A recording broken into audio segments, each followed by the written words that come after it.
C'est un droit pour la femme de participer aux instances de prise de décision. Il y a déjà des femmes qui ont réussi à être dans la politique. Mais on constate qu'il y a vraiment une grande discrimination à l'égard de la femme. La fille n'est pas seulement pour la famille, pour les ménages. La fille a aussi des ambitions autres. Pourquoi pas pour diriger les instances de décision dans notre pays. Nous sommes aussi en train de travailler sur la sensibilisation communautaire.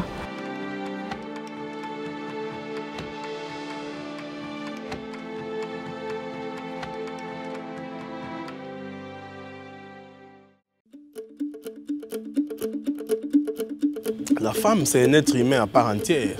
Elle a besoin de gérer, elle a les compétences, elle a les capacités, elle a les qualités requises pour donner son expertise à travers la gestion.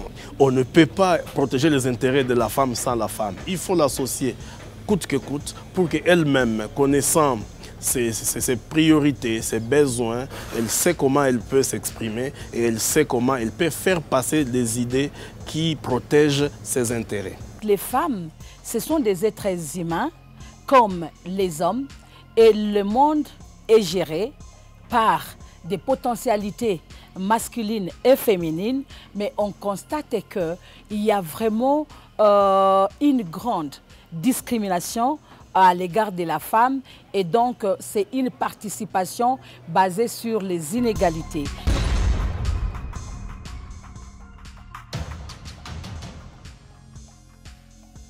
Depuis le mois de mars, nous sommes en train de, pratiquement depuis le début de l'année, février, nous sommes en train de subir un peu les effets de cette pandémie. Et ça ne nous a pas non plus facilité les activités, mais il faut dire que malgré cela, au niveau du mouvement Rien sans les femmes, nous avons quand même pu pouvoir nous organiser. Nous avons eu à travailler sur élaborer un projet de renforcement de la position de la femme dans les postes de prise de décision dans le contexte de Covid. Et nous avons voulu mettre un focus non seulement sur la lutte contre le Covid, mais également tirer l'attention des décideurs sur l'implication du pouvoir, l'importance plutôt de pouvoir impliquer la femme dans la gestion de cette riposte Covid, mais de surcroît également dans la gestion des différentes instances de prise de décision de les différents organes délibérants. Nous avons d'abord commencé par des émissions radio. Émissions radio pour rappeler aux gens non seulement qu'il est important de pouvoir se prémunir, de pouvoir respecter les différentes mesures préventives, les différentes mesures pour ne pas pouvoir être contaminé par la Covid, mais également qu'il est important de pouvoir impliquer les femmes dans la gestion de la post-Covid.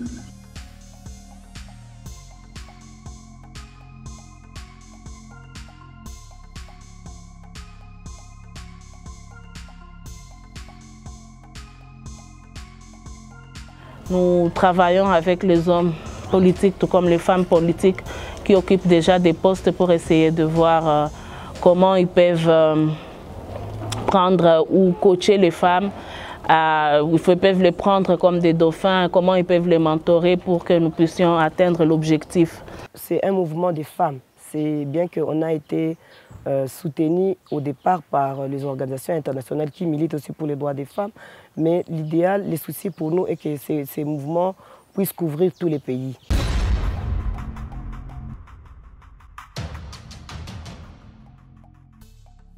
Nous avons mené des actions de redevabilité en appuyant notre argumentaire sur la loi sur la parité et amener les autorités à comprendre qu'elles ont l'obligation de rendre compte sur ce qu'ils ont déjà fait pour faire avancer la question de la parité. Il y a des états des lieux qui se font pour essayer de voir quel est le niveau de participation de la femme dans le processus de prise de décision et vient le moment des activités comme de plaidoyer où nous essayons d'influencer les grandes décisions qui se tiennent par les personnes qui sont habilitées à nommer. Donc nous avons vraiment voulu, par rapport à cela, mener le plaidoyer auprès de différents acteurs clés qui sont concernés pour la mise en œuvre de ces conseils locaux de sécurité, pour marteler sur l'implication, sur l'importance d'abord du fonctionnement de ces conseils locaux de sécurité dans les communes, et puis également l'importance d'impliquer les femmes dans ces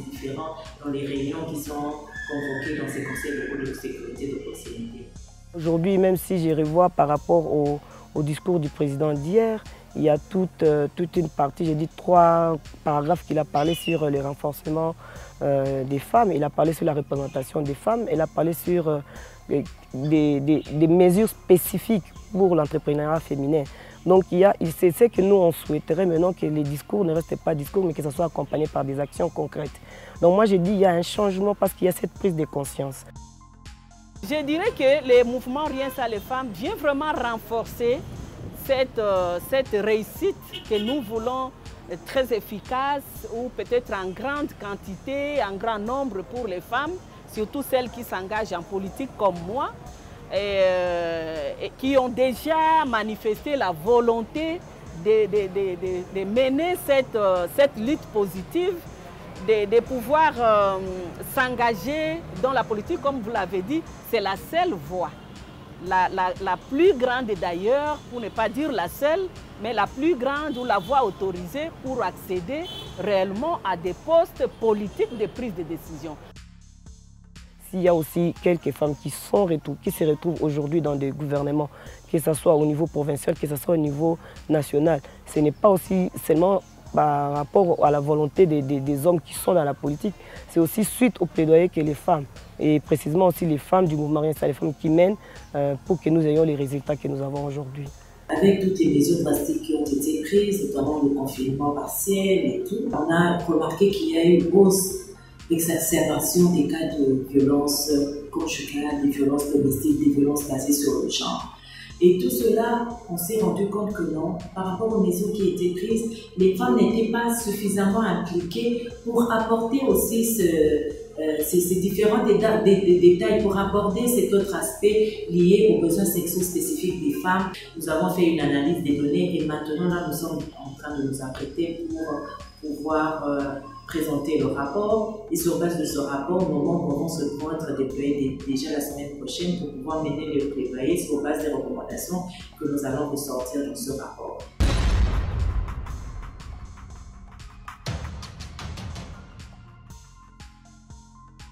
Le mouvement Rien sans les femmes a fait un bon chemin.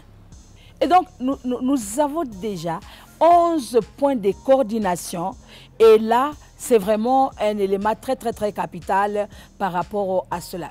Nous avons implanté le mouvement, nous avons mobilisé la communauté et les gens commencent à prendre conscience. Petit à petit, les femmes elles-mêmes s'impliquent d'une manière ou d'une autre. Nous avons plus de femmes qui sont dans le monde associatif, plus les femmes qui comprennent pourquoi les droits de femmes, plus les femmes qui comprennent pourquoi la participation de la femme.